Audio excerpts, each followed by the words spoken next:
Hey, hello everyone. Welcome back to my channel. সকলোকে আকৌ এবাৰ মোৰ চেনেললৈ স্বাগতম জনাইছো। মোৰ নাম ডক্টৰ মানালী, এমডি ডাৰ্মাটোলজিষ্ট, আপোনাৰ অসমবাসীৰ ডিজিটেল স্কিন ডক্টৰ। তেন্তে বলক আজি এটা নতুন সিৰিজ আৰম্ভ কৰো।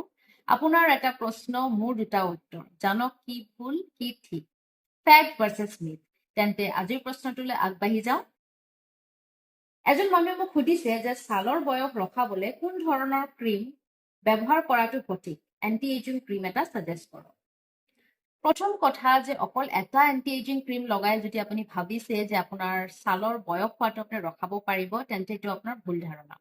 দ্বিতীয় কথা হ'ল যে ছালৰ বয়স হোৱাটো আপুনি ৰখাব নোৱাৰে, কোনো ৰখাব নোৱাৰে।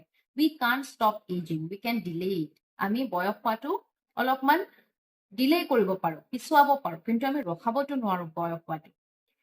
ডিলে কৰিব পাৰোঁ আমি বহুত দেৰিলৈকে আমি য়াং দেখাই ৰাখিব পাৰোঁ নিজকে।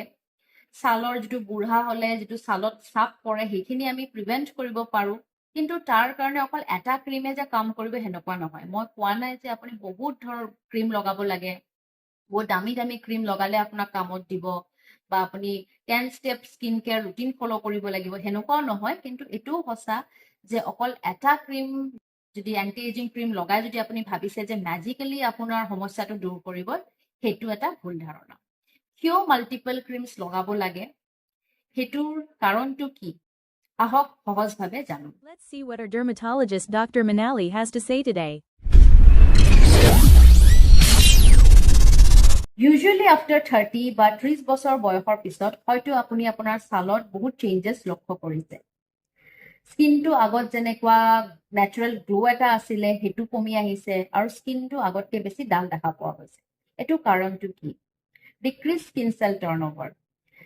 ছালৰ যিটো এটা নেচাৰেল প্ৰচেছ হয়, পুৰণা চেলছখিনি বা মৰি যোৱা চেলছ, স্কিনৰ কোষখিনি, ডেড স্কিন চেলছখিনি লাহে লাহে আঁতৰাবলৈ সেই প্ৰচেছটো শ্ল' ডাউন হৈ যায়। সেইকাৰণে ডেড স্কিন চেলছ বা পুৰণা ছালৰ কোষখিনি আমাৰ ছালৰ ভিতৰতে ট্ৰেপ হৈ থাকি যায়, এটা লেয়াৰ বহি যায়, আৰু সেইকাৰণে আমাৰ স্কিনটো বেছিকে ডাল দেখা পায়।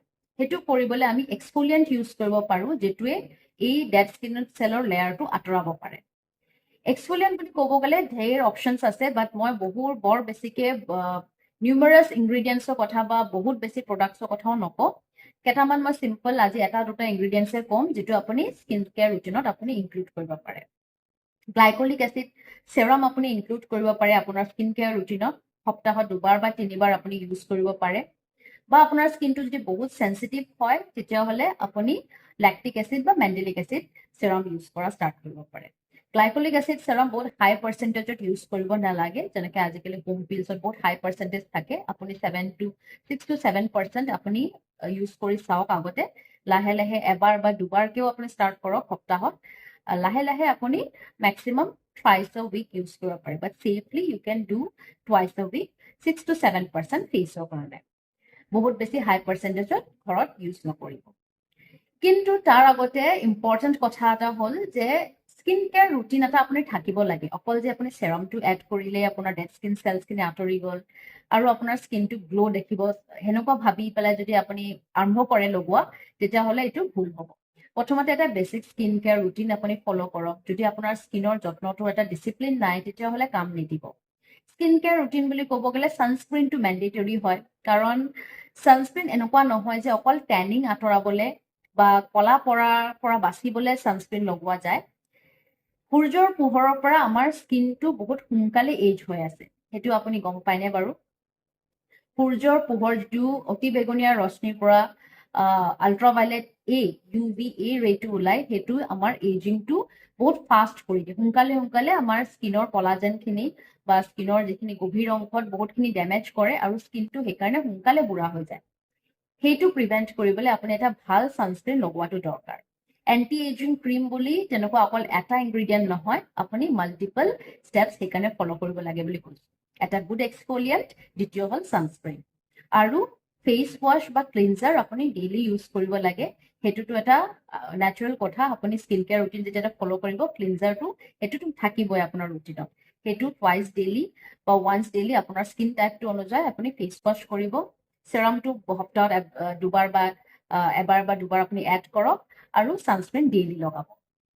ইয়াৰলৈকে হ'ল দেন আপোনাৰ যদি আপোনাৰ এজ 30 বা 30ৰ ওপৰত আপুনি স্কিনত আৰু ইনগ্ৰিডিয়েণ্ট এড কৰিব বিচাৰিছে, এটা মাষ্টাৰ ইনগ্ৰিডিয়েণ্ট এণ্টি এজিঙৰ কাৰণে এজ এ ডাৰ্মাটলজিষ্ট মই আপোনালোকক ক'ব বিচাৰোঁ, সেইটো হ'ল ভিটামিন এ ডিৰাইভেটিভ। মানে ভিটামিন এ ডিৰাইভেটিভৰ আণ্ডাৰত পৰে ৰেটিনয়িক এচিড বা ৰেটিনালডিহাইড, ট্ৰেটিনয়েড। অভাৰ দ্য কাউণ্টাৰ বা আপুনি প্ৰেছক্ৰিপশ্যন নোহোৱাকৈ ৰেটিনালডিহাইড বা ট্ৰেটিনয়েড ইউজ নকৰিব। ঘৰত যদি আপুনি ইউজ কৰিব বিচাৰিছে নিজে, তেতিয়াহ'লে আপুনি ৰেটিনল চেৰামছ ইউজ কৰিব পাৰে। পাৰ্চেণ্টেজটো আপুনি চাই পেলাই অলপমান লগাব। ৰেটিনলৰ ওপৰত মই অলৰেডি এটা ভিডিঅ' বনাইছোঁ ডিটেইলছত, সেইটো আপুনি এবাৰ চাবগৈ পাৰে। বা থুলমূলকৈ আজি কৈছোঁ যে ৰেটিনলটো আপুনি মেণ্ডেটৰিলি ৰাতিয়ে লগাব। এইটো দিনত কেতিয়াও লগাব নালাগে, ৰাতি লগাব আৰু পিছদিনাখন ছানস্ক্ৰীনটো লগাবলৈ নাপাহৰিব। ৰেটিনল যদি আপুনি নতুন হয়, আপুনি বিগিনাৰ হয়, তেতিয়াহ'লে ডেইলি নলগাব চেৰামটো। লাহে লাহে আপুনি ডেইলি লগাব পাৰে, কিন্তু initially start with twice or thrice a week only. লাহে লাহে আপুনি যেতিয়া আপোনাৰ স্কিনটো ইউজ টু হৈ যাব, তেতিয়া আপুনি ডেইলি ইউজ কৰিব পাৰিব। প্ৰথম লগাওঁতে অলপমান স্কিনত ইৰিটেশ্যন হ'ব পাৰে, বাট লাহে লাহে আপোনাৰ এইটো এডজাষ্ট হৈ যাব। দেন বয়সৰ লগে লগে আপোনাৰ বয়সত কিছুমান এইজ স্পটছ পৰে, ছালত কিছুমান এইজ স্পটছ পৰে, কলা দাগ পৰিব পাৰে, ফ্ৰেকলছ হ'ব পাৰে। সেইকাৰণে আপুনি এটা ভিটামিন চি চেৰাম এড কৰিব পাৰে ৰাতিপুৱা, নাইবা আপুনি নাইচিনামাইড চেৰাম বা কোজিক এচিড ক্ৰীম তেনেকুৱা আপুনি ৰাতি লগাব পাৰে। সেইটো আপোনাৰ স্কিনৰ কলা দাগ পৰাটো বা পিগমেণ্টেশ্যনটো আঁতৰাবলৈ বা কমাবলৈ হেল্প কৰিব। বয়সৰ চাপ চকুৰ ওচৰত বহুত প্ৰমিনেণ্টলি দেখা পায় আৰু বহুত ইজিলি পটককৈ দেখা পায়, কাৰণ চকুৰ ওচৰত স্কিনটো বহুত পাতল। চাব এনেকুৱা চকুৰ ছাইডত এনেকুৱা ফাইন লাইন্স পটককৈ পৰে।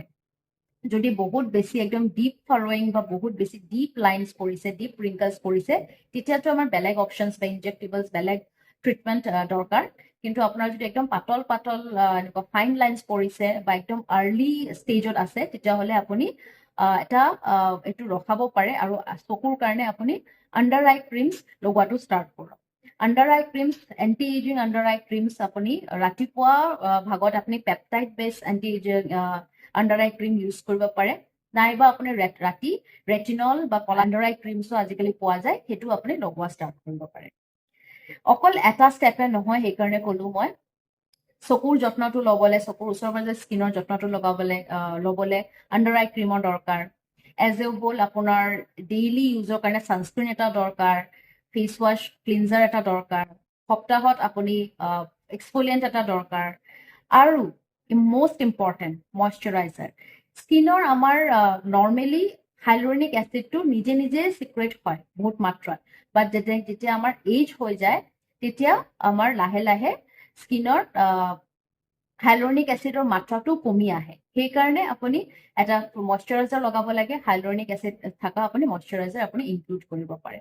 আৰু উইথ এজ আমাৰ স্কিনটো অলপমান ড্ৰাই হৈ যায়। ড্ৰাই কিয় হৈ যায়? যেতিয়া আমাৰ আৰ্লি টিনছ বা 20sৰ টাইমত যিটো আমাৰ সেবাচিয়াছ গ্লেণ্ড বা অইল চিক্ৰেট কৰা যিটো আপুনি গ্লেণ্ড থাকে, সেইটো এক্টিভিটিটো কমি যায়।